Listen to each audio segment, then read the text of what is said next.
오늘 저는 여러분과 함께 긍정만이 사는 길이다, 이 제목으로 은혜를 나누고자 합니다. 봄은 긍정의 계절입니다.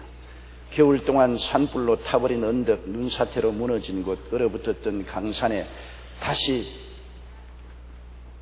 따뜻한 생명의 손길이 나타나 모든 것을 용서하고 무너진 과거를 잊어버리고 새로운 생명의 푸름과 꽃동산을 만들어가는 계절입니다. 인간의 삶도 마찬가지입니다. 삶의 겨울을 지나면서 낭패를 당하고 상처를 입고 잃어버리고 절망한 삶을 그대로 방치하면 인생이 폐허가 되고 말지요.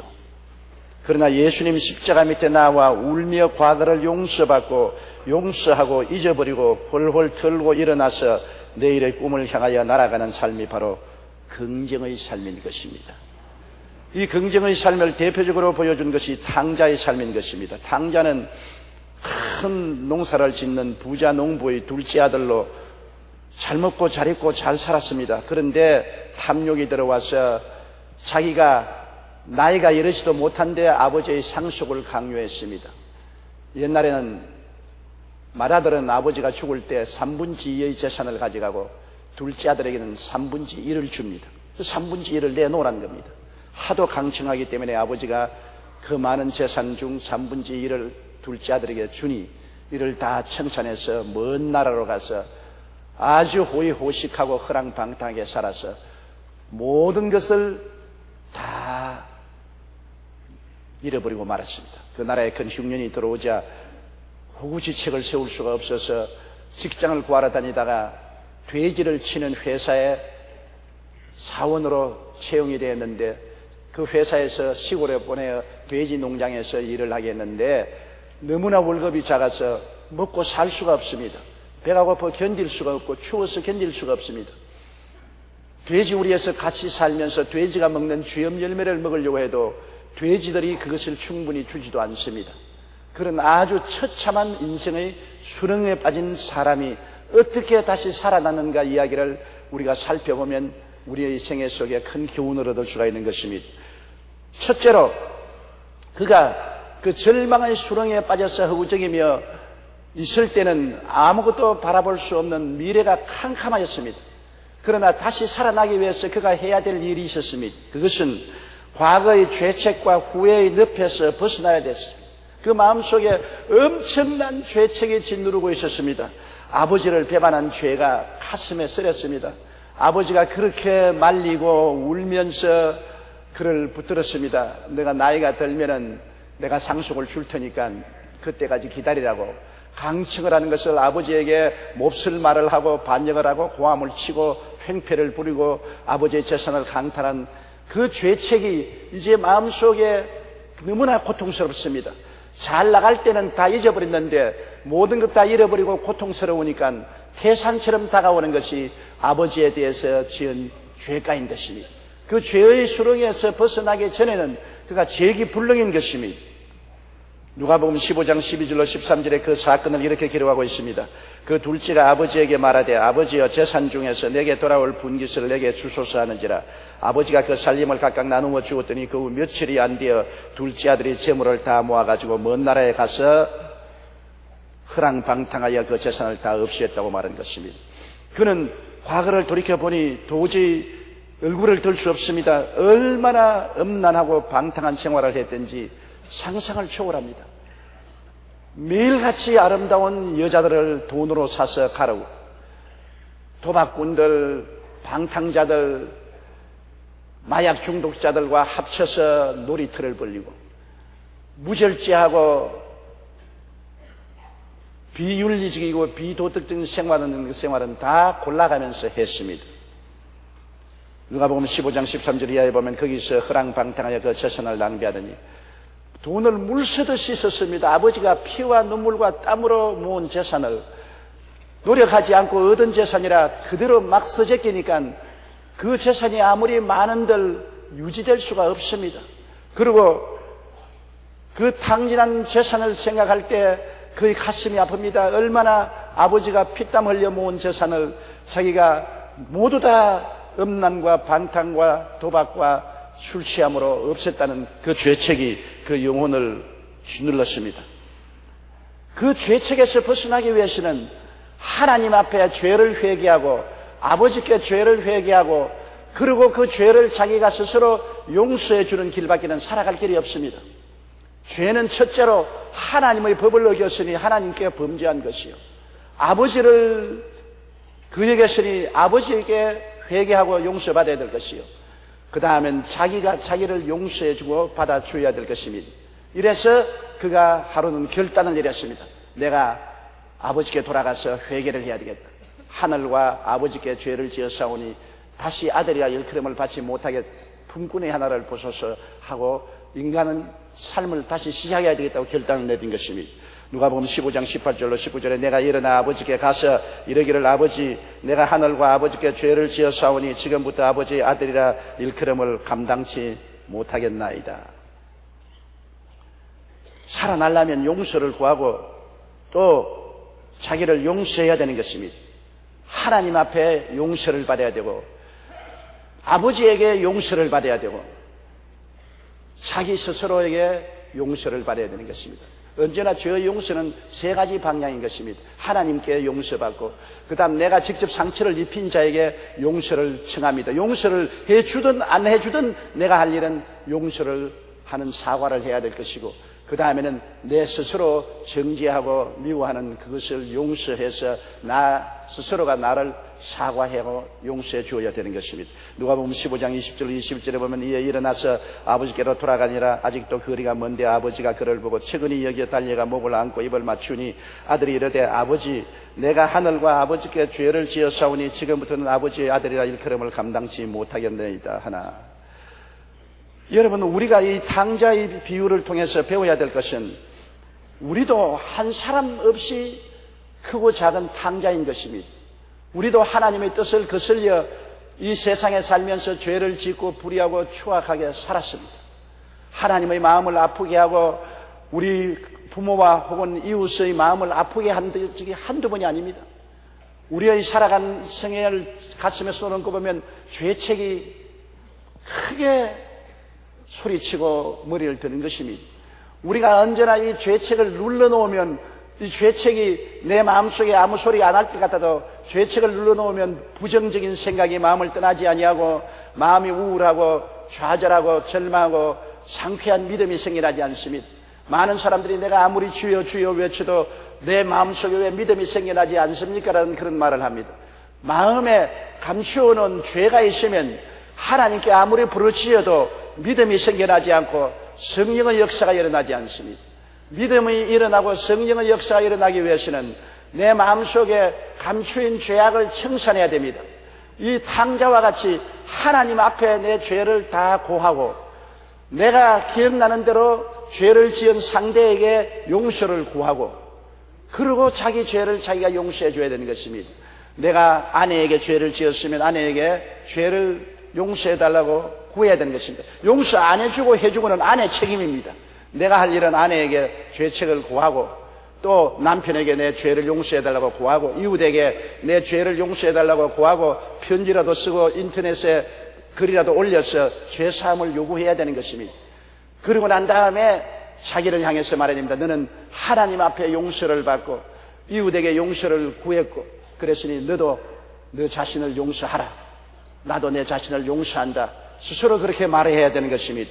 우리는 예수 그리스도의 십자가가 있기 때문에 용서받을 수 있는 보증이 있는 것입니다. 하나님이 세상을 이처럼 사랑하사 독생자를 주셨으니 누구든지 저를 믿으면 멸망하지 않고 영생을 얻으리라. 남녀 노유 빈부 귀천할 것 없이 죄를 지은 사람 안 지은 사람 큰 죄인 죄은 죄인 할 것 없이 모두 다 예수 그리스도의 십자가 앞에 나오면 하나님은 용서하기를 기다리고 계신다는 것입니다. 이것이 놀라운 것입니다. 우리가 용서받으러 나가서 하나님을 찾을 것이 아니라 하나님은 벌써 2000년 전에 예수님을 통해서 우리를 찾고 계시고 우리를 기다리고 계신다는 것입니다. 탕자의 아버지가 탕자를 떠난 그날부터 문 열어놓고 기다리고 있듯이 하나님은 예수 그리스도의 십자가를 통하여 하늘 문을 열어놓고 우리를 향해서 기다리고 계신다는 것입니다. 그러므로 예수 그리스도의 십자가에서 그 몸짓고 피 흘린 대가로 우리의 죄를 다 청산하셨으므로 하나님 아버지께 우리 죄를 구하면 우리는 반드시 용서를 받는 것입니다. 고린도후서 5장 21절에 하나님께서 죄를 알지도 못하신 자로 우리를 대신하여 죄를 삼으신 것은 우리를 하여금 저희 안에서 하나님의 의가 되게 하려 하심이라. 예수께서 우리의 죄를 짊어지고 형벌을 다 받음으로 죄를 다 청산해버리고 마른 것이니, 그렇기 때문에 예수 안에 들어오면 용서를 받고 아버지 하나님처럼 의롭게 되는 은혜를 받아서 아버지의 품에 안길 수 있는 길이 열린 것이니, 이러므로 누구든지 하나님 앞에 용서를 구하고 나오면 하나님은 말갛게 용서를 해 주시는 것이니, 요한일서 1장 9절에 만일 우리가 우리 죄를 자백하면 저는 미쁘시고 이로우사 우리 죄를 사하시며 모든 불의에서 우리를 깨끗게 하실 것이라고 말씀하신 것입니다.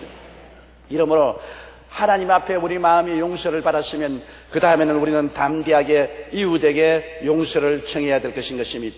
이웃이 내가 특정한 사람이 없으면 그분 괜찮습니다만, 특별히 내가 이웃 사람에게 상처를 입힌 것이 있으면 그 상처 입은 이웃에게 나가서 죄를 사해달라고 요청을 해야 되는 것입니다. 어떤 때는 용서를 받을 수도 있고 어떠한 사람은 용서 안 해주겠다고 고개를 흔들 것입니다.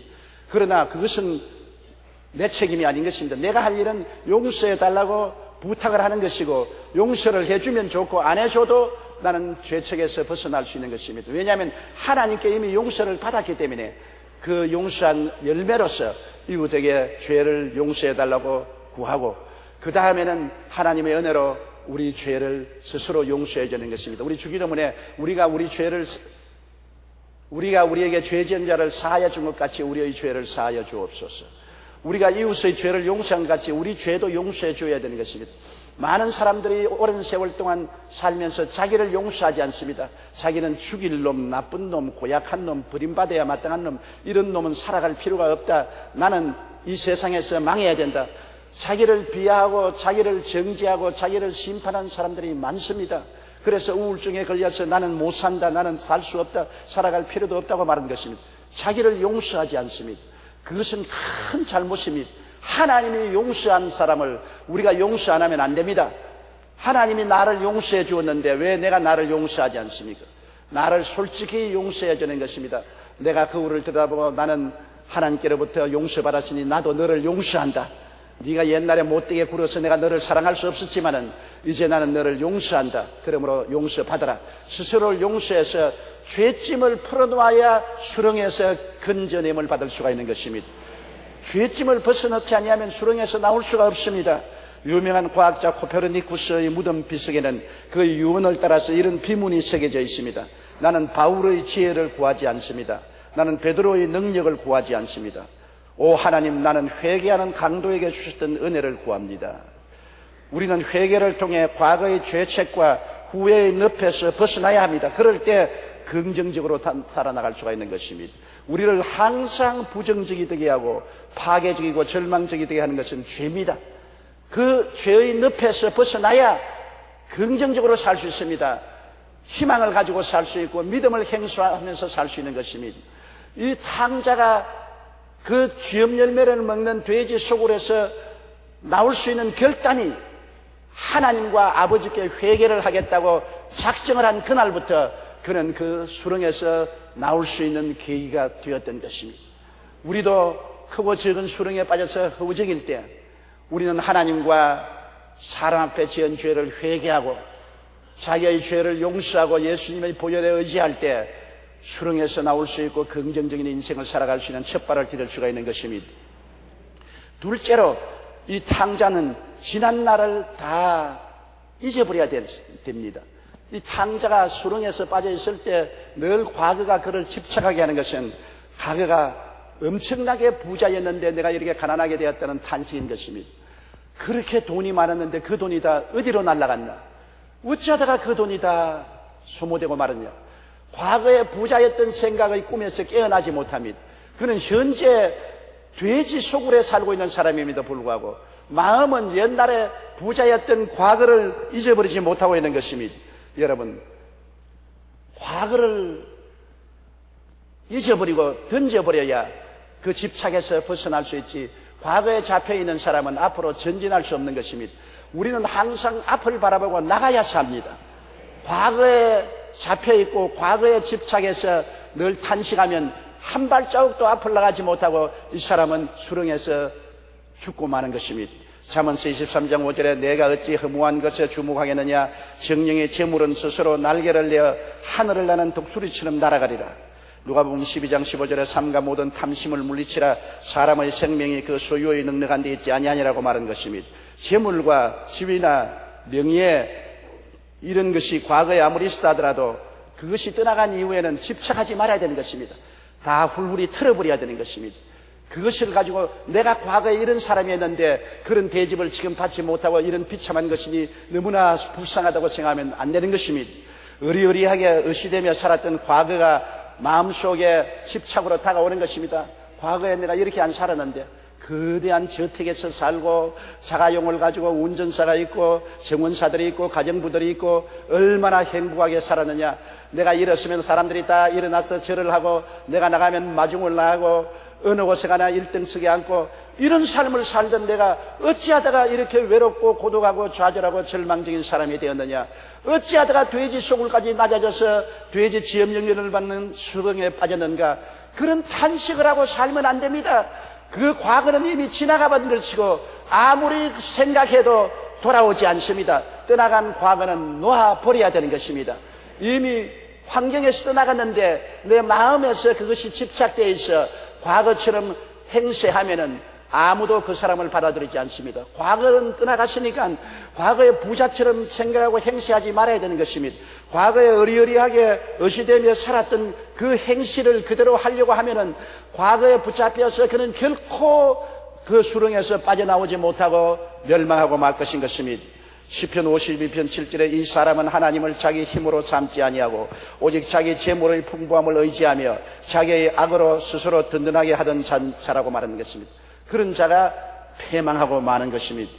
성경에는 야훼께서 집을 세우지 아니하시면 세우는 자의 수고가 헛되고 야훼께서 성을 지키지 아니하면 파수꾼의 경성함이 헛사로다. 아침에 일찍 일어나고 저녁에 늦게 누우며 수고의 떡을 먹음이 헛되도라고 말한 것입니다. 과거에 하나님 없이 살다가 망했으면 과거 행세를 하지 말고 과거를 다 내던져야 되는 것입니다. 과거에 내가 장관이었는데 국회의원이었는데 회사 회장이었는데 과거에 내 지위도 있고 명예도 있었는데 과거에 내가 대접받고 살았는데 나 지금도 그렇게 행세하고 대접받아야지. 마음속에 그렇게 생각해도 이미 지나간 과거가 그를 그렇게 대접해 주지 않습니다. 이미 그는 과거를 떠난 사람입니다. 현재는 아무것도 없는 쪽 빨가벗은 거지요. 돼지 속으로 있는 자기를 알고 자기의 현실을 직시할 수 있어야 돼지 속으로서 나올 수가 있는 것입니다. 이 탕자는 돼지 속으로 앉아서 생각할 때 회심한 일이 많았습니다. 자기에게 그렇게 사랑을 받고 자기가 좋은 옷도 사주고 귀걸이, 목걸이, 발목걸이 사주던 그 아름다운 여자들, 내 낭군, 우리 남편, 우리 영웅이라고 하던 그 여자들이 순식간에 자기를 버리고 돈 없으니까 문전박대하는 것을 생각하고 니를 갈았습니다. 인연들 두고 봐라. 언제 내가 일어나서 복수할 것이다. 그것을 자꾸 니를 갈고 생각을 하고 있습니다. 이미 지나간 일입니다. 그 여자들 다시 돌아오지 않습니다. 그 마음속에 아무리 그렇게 해도 그 시대는 돌아오지 않습니다. 이미 떠나갔습니다. 그는 허상에 잡혀있는 것입니다. 저희 친구들을 원망합니다. 동계나 있을 때는 나를 형님이라고 하고 나를 주인이라고 하고 따라오던 그 놈들, 나하고 같이 술 먹고 방탕하고 도박할 때는 나를 영웅으로 생각하더니 이제 나를 발길로 차버리고 모른 체하고 떠나가고 나를 도와주지 않는다. 두고 보자. 이 괘씸한 놈들. 사람이 항상 이렇게 있을 줄 아느냐. 내가 일어나면 너희들 박살을 내겠다. 박살을 내기는 무슨 박살을 내. 지가 박살이 났는데. 소용이 없는 일인 것입니다. 과거에 미웠던 일도 다 버려야 됩니다. 과거의 분노도 다 버리고 시기와 질투도 다 버려야 되는 것입니다. 그것이 아무리 원망, 시기, 분노, 질투한다고 해서 과거가 다시 돌아오지 않습니다. 지나가 버린 것입니다. 지나가 버린 것은 잊어버려야 됩니다. 미운 상사도 잊어버려야 되는 것입니다. 미운 사장도 잊어버려야 되는 것입니다. 미운 친구도 잊어버려야 되는 것입니다. 과거를 잊을 수 있어야 수렁에서 나올 수가 있는 것입니다. 언제나 과거 때문에 밤잠을 설치고 이를 갈고 소화가 안 되고 얼굴을 찌푸리고 불행하면 그 사람은 과거의 족쇄에 묶여서 현재와 미래를 잃어버린 사람인 것입니다. 과거를 훨훨 털어버리고 미래를 향해서 날개를 치고 날아가야만 되는 것입니다. 바울 선생은 뒤엔 일은 잊어버리고 앞에 있는 표대를 향하여 달려가라고 말하는 것입니다. 잊어버릴 수 있어야 되는 것입니다. 과거는 아무리 원통하게 여기도 안 돌아오는 것입니다. 지나가버린 것입니다. 지나간 과거가 여러분을 현재 잡고 도적질하고 죽이고 멸망시키도록 만들어는 안 되는 것입니다. 좋았던 과거도 돌려보내고 나빴던 과거도 돌려보내고 원망스럽던 과거도 다 하나님께 맡겨서 잊어버리고 여러분은 예수 그리스도 안에서 하나님을 향하여 미래를 향하여 뛰어나가야만 되는 것입니다. 미래를 향해서 뛰지 않은 사람, 항상 뒤를 돌아보는 사람은 사고를 칩니다. 자동차를 운전해가는 사람이 고속도로에서 앞을 보고 핸들을 잡지 않고 자꾸 빼끔 미라를 쳐다봅니다. 뒤에 무슨 차가 오느냐, 저 새끼 좋은 차 부리네, 저 자식 왜 저리 가까이 오느냐, 저 자식 왜 운전을 잘못하느냐, 자꾸 빼끔 미라를 쳐다보면 그러다가는 가드레일을 들어박거나 언덕에 떨어지거나 앞에 추돌하거나 자기가 죽습니다. 과거를 자꾸 쳐다보는 사람은 결국 자기가 추돌하고 교통사고 일으키고 죽는 것처럼 파멸하고 마는 것입니다. 백미라는 필요 없을 때 보지 말아요. 앞만 바라보고 앞을 향해서 운전대를 잡고 나가야만 되는 것입니다. 자기 현실은 빈손 들었으니까 빈손 든 자신을 받아들여야 돼요. 이 탕자의 놀라운 점은 과거의 죄책에서 회개를 해서 놓여놨을 뿐 아니라 과거에 자기 잘 살던 것 다 포기해버리고 현실을 받아들였었습니다. 그가 아버지께 나갈 때 나를 품꾼의 하나로 봐달라고 나갔습니다. 품꾼이라는 것은 하루하루 일용직인 것입니다.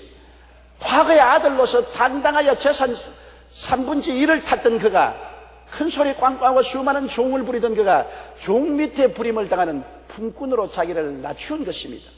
이것이 여러분 우리가 긍정적으로 인생을 살아갈 수 있는 태도인 것입니다. 자기의 현재 위치를 알아야 되는 것입니다.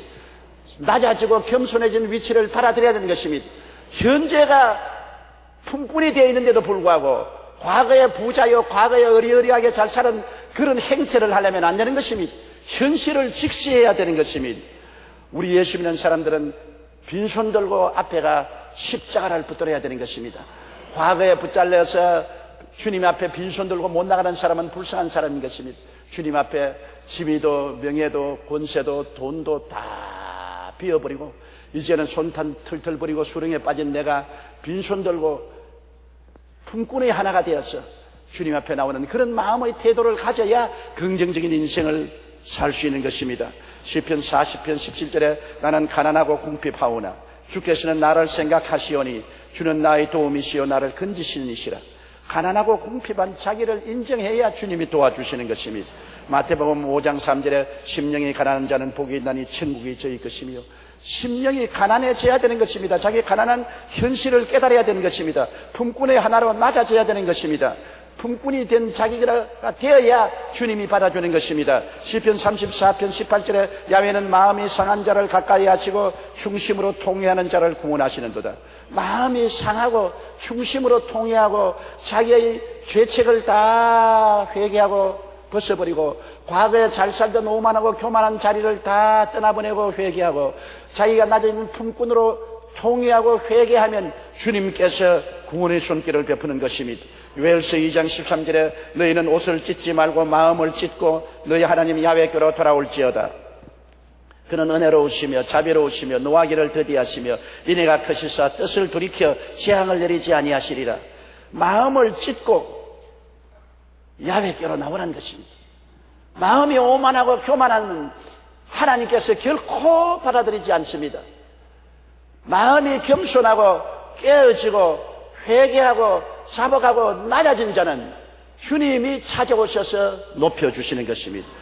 이 탕자에 나는 위대한 점을 거기에서 발견하는 것입니다. 이 탕자는 그 많은 죄를 아버지의 지은 죄, 하나님께 지은 죄를 회개하고 자기를 용서하고 오만하고 교만하고 도도했던 과거를 청산하고 낮아져서 품꾼의 하나가 되어서 아버지께로 돌아오는 이것이 절대 긍정적인 삶을 살아가는 길이 된 것입니다. 아버지로 돌아가자고 결심한 그는 이와 같은 마음의 준비를 한 것입니다. 그냥 돌아가자. 죄를 지은 그대로 회개도 안 하고 그냥 돌아가자. 안 돌아가지는 것입니다. 과거에 오만하고 교만하고 잘 사는 대접을 해달라. 나에게도 과거와 같이 부자로 만들어주고 의리의리하게 살게 만들어달라. 나야 지금도 기생들하고 논팽이들하고 놀 수 있는 자금을 떼어달라. 그러한 태도로 나올 때 아버지는 받아주지 않습니다. 수렁에서 먼저 나와야 되는 것입니다. 수렁에서 나오지 않고는 아버지가 받아들이지 않습니다. 이 탕자는 수렁에서 나왔습니다. 하나님께 죄를 회개하고 아버지께 죄를 회개하고 자기 자신의 죄를 용서하고 죄의 문제를 회개하고 그 다음 오만하고 교만하고 자만하고 잘못 살았던 마음을 깨뜨리고 통회하고 자복하고 품꾼의 하나가 되는 겸비한 마음으로 현실을 직시하고 일어섰을 때 아버지께로 돌아올 수 있는 길이 열리고 부정의 생활은 떠나가고 긍정적인 삶이 시작된 것입니다. 즉 그는 이제는 아버지를 향해서 희망을 가지고 나가야 돼. 품꾼의 하나로부터 출발해서라도 희망을 찾자. 살 길은 여기밖에 없다. 살 길은 돼지 수렁에서 벗어나서 아버지께로 돌아가는 길밖에 없다. 그래서 희망을 향해서 그는 전진했습니다. 예레미야 29장 11절로 13절에 너희를 향한 나의 생각을 내가 아나니 평안이요 재앙이 아니라 너희에게 미래와 희망을 주는 것이라. 너희가 내게 부르짖으며 내게 와서 기도하면 내가 너희들의 기도를 들을 것이요 너희가 온 마음으로 나를 구하면 나를 찾을 것이요 나를 만나리라. 이야, 얼마나 좋은 하나님인 것입니까? 우리에 대한 하나님의 생각은 평안이요 재앙이 아니라는 것입니다. 어찌한지 평안을 주고 재앙에서 벗어나게 하기를 원한다는 것입니다. 우리에게 하나님은 어찌한지 희망을 주고 은혜를 베풀기를 원하는 것이니 수렁에서 벗어나서 기도하고 나오라는 것입니다. 온 마음으로 하나님을 구하면 하나님을 찾고 만날 것이라고 말한 것입니다. 우리는 이렇게 좋은 하나님을 모시고 있으므로 부정적인 삶 속에 빠져 있을 이유가 없는 것입니다. 부정의 수렁에서 벗어나서 긍정으로 향해야 되는 것입니다. 우리 앞에는 예수 그리스도의 십자가가 높이 달려있는 것입니다. 아무리 과거에 죄를 짓고 불의하고 추하고 버림을 받아야 마땅한 죄인이라도 아버지에게 회개하고 나오면 아버지가 죄를 용서하고 씻어주시고 그 여파를 가지고서 이웃에 회개하고 나를 용서할 수 있는 기틀이 마련되어 있는 것입니다. 하나님은 이미 십자가를 통하여 우리에게 손을 내밀고 수고하고 무거운 짐진 자여 다 내게로 오라 내가 너희를 쉬게 하겠다고 초청하고 계신 것입니다. 그게 플러스해서 우리 마음이 깨어지고 회개하고 자복하고 낮아지고 겸손해지고 과거에 잘 살았던 행세 다 버리고 부귀 영화 공명 명예 지위를 다 진토에 내 던져버리고 헐헐 벗어 잊어버리고 품꾼의 하나가 될 각오를 하고 출발을 하면 하나님의 은혜가 활짝 두 손을 내밀고 우리를 받아주시는 것입니다. 영국의 존 메이저 수상은 매우 가난한 가정에 태어났습니다. 그는 집이 하도 어려워서 16살 때 학교를 중퇴하고 가족을 부양하기 위해 노동 현장에서 뛰어들었습니다. 그는 새벽부터 공사 현장에서 콩꾸리 떠 반죽하는 일을 한 후에 간단한 토스트로 아침 식사를 대신했습니다. 이런 그의 습관은 그가 이후에 은행의 간부와 정치가로서 명성을 얻은 후에도 이어져서 그는 서민들이 출입하는 식당을 즐겨 찾았습니다. 그가 사는 집도 서민층이 사는 동네에 살았습니다. 수상이 된 이후에 기자들은 그에게 고난의 세월을 어떻게 극복했느냐 물었습니다. 그는 이렇게 대답했습니다. 나는 어떤 상황에서도 비관적인 생각을 갖지 않았다. 항상 희망을 갖고 일하며 부정적인 생각이 사라지게 했다. 하늘은 표정이 밝고 긍정적인 사고를 가진 사람에게 복을 준다고 말한 것입니다. 보세요. 어떤 상황에도 비관적인 생각을 갖지 않고 항상 희망을 가지고 언제나 긍정적인 생각을 가지고 얼굴에 웃음을 떠나지 않게 했다. 그래서 하나님이 복을 주었다고 말한 것입니다. 늘 희망을 향해 긍정적으로 나가야 되는 것입니다. 우리의 마음속에 절망을 안고 부정적이 되면은 우리는 좌절하고 마는 것입니다. 우리가 영에서 시작하는 인생을 살 줄 알아야 되는 것입니다.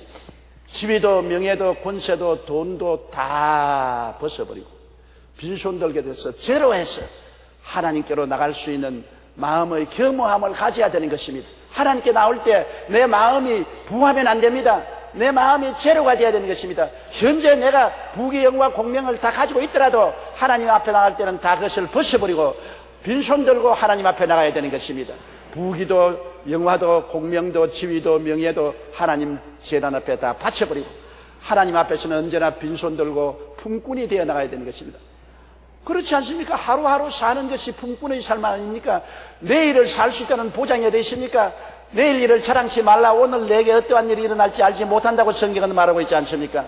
지금이라도 하나님 부르시면 하나님 앞에 나갔어야 될 것 아닙니까? 우리는 실제로 제로 인생인 것입니다. 하루하루가 하나님의 은혜를 통해서 살고 있는 것입니다. 그러므로 하나님의 은혜를 받으려면 내 세상에 내가 가지고 있는 지위, 명예, 권세, 부귀, 영화 이 모든 것을 다 십자가 밑에 내려놓아야 되는 것입니다. 그런 것이 그림돌이 되면 안 되는 것입니다. 제로 인생으로 출발해서 하나님만이 우리의 희망이 되고 우리의 긍정적인 삶이 되어야만 되는 것입니다. 베드로전서 5장 5절로 7절에 하나님은 교만한 자를 대적하시되 겸손한 자들에게 은혜를 주시느니라. 그러므로 하나님의 능하신 손 아래서 겸손하라. 때가 되면 너를 높이리라. 너희 염려를 다 주께 맡기라. 이는 그가 너희를 돌보심이라. 교만한 자를 돌보겠다고 말하지 않았습니까? 겸손한 자를 하나님이 돌보겠다고 말한 것입니다. 그러므로 제로에서 시작하는 인생, 품꾼의 하나로서 우리가 하나님께 나갈 때 하나님이 우리를 받아주시는 것입니다. 여러분, 우리가 품꾼의 하나로서 주님께 나가면 그때부터 우리 인생은 우리의 수고하고 노력으로 사는 것이 아니라 하나님의 은혜로 사는 세계가 열려지는 것입니다. 이 세상에 자기의 수단과 방법과 노력으로 사는 사람이 있는가 하면 하나님의 은혜로 사는 사람이 있는 것입니다.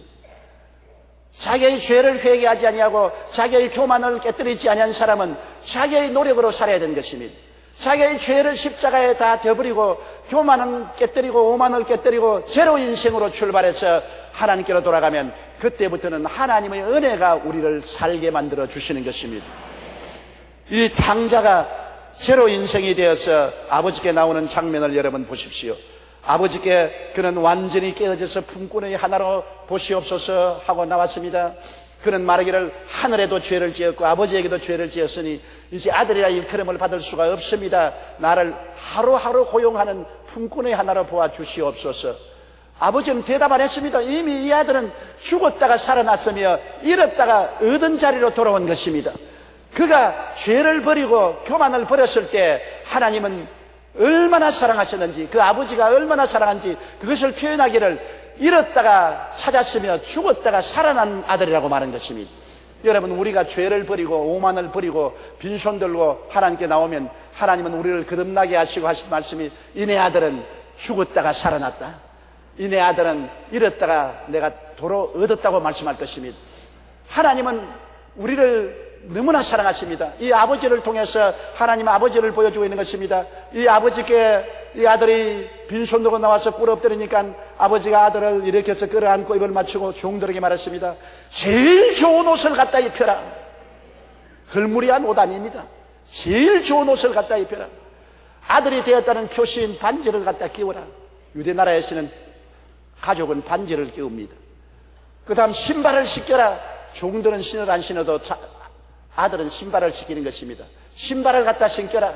살찐 송아지를 잡아라. 우리 먹고 즐기자. 이내 아들은 죽었다가 살아났으며 잃었다가 얻었다. 이 아들이 입이 벌어졌습니다. 의안이 벙벙합니다. 아버지여, 어찌하여 이런 일이 있나이까? 이제부터 너는 나의 은혜로 사는 자식이다. 이제 수고하고 무거운 짐은 끝났다. 네가 새 사람이 되어 돌아왔으므로 이제 너는 나의 힘으로 사는 것이다. 내가 들범으로 사는 것이다. 내 옷을 입고 내가 주는 신발을 신고 내가 주는 반지를 끼고 내가 잡는 송아지를 먹고서 내 집에 사는 것이다. 여러분, 우리가 회개하고 하나님께로 돌아오면 하나님은 우리에게 은혜의 팔로서 품어주시는 것입니다. 예수 그리스도의 십자가의 보혈로 말미암아 용서받은 의로운 옷을 입혀주시는 것입니다. 영광의 옷을 입혀주는 것입니다. 성령의 반지를 끼워주어서 하나님의 자녀로 인정해주는 것입니다. 오중보험과 삼중축복의 언약의 말씀을 신겨 주어서 영혼이 잘됨같이 범사에 잘되며 강건하게 해주시는 것입니다. 그리고 우리 안에 성령을 주셔서 의와 평강과 희락, 믿음, 소망, 사랑의 잔치상을 베풀어 주어서 하나님 앞에서 기쁘고 즐거운 삶을 살도록 만들어 주시는 것입니다.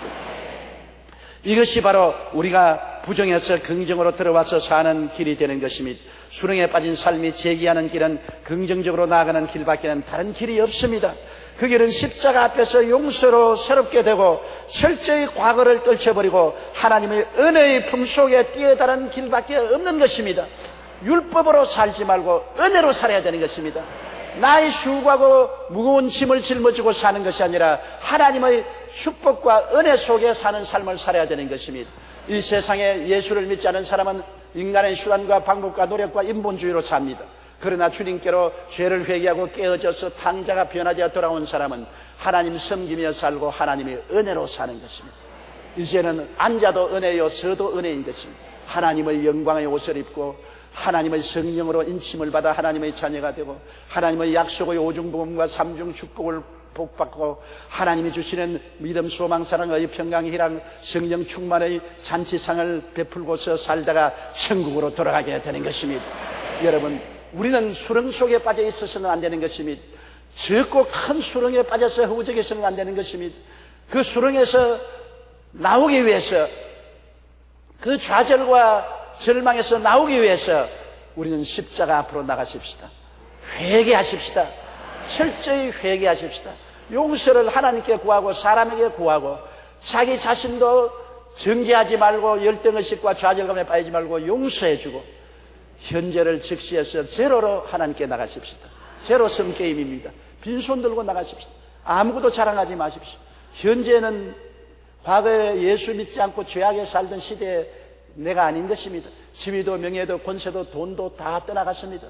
나는 현재 품꾼의 하나로서 제로가 되어서 주님 앞에 빈손 들고 하나님이여, 하나님만이 나의 생명이요 모든 것은 모든 것입니다. 주께만 의지하고 주님만 바라보고 삽니다. 살든지 죽든지 흥하든지 망하든지 성하든지 쇠하든지 주님만 따라갑니다. 주님께서 은혜로 품어주시고 여러분 은혜로 인도해 주시고 은혜로 살려주시다가 은혜 중에서 천당에 올라가서 영원히 은혜로 말미암아 살게 만들어 주십니다.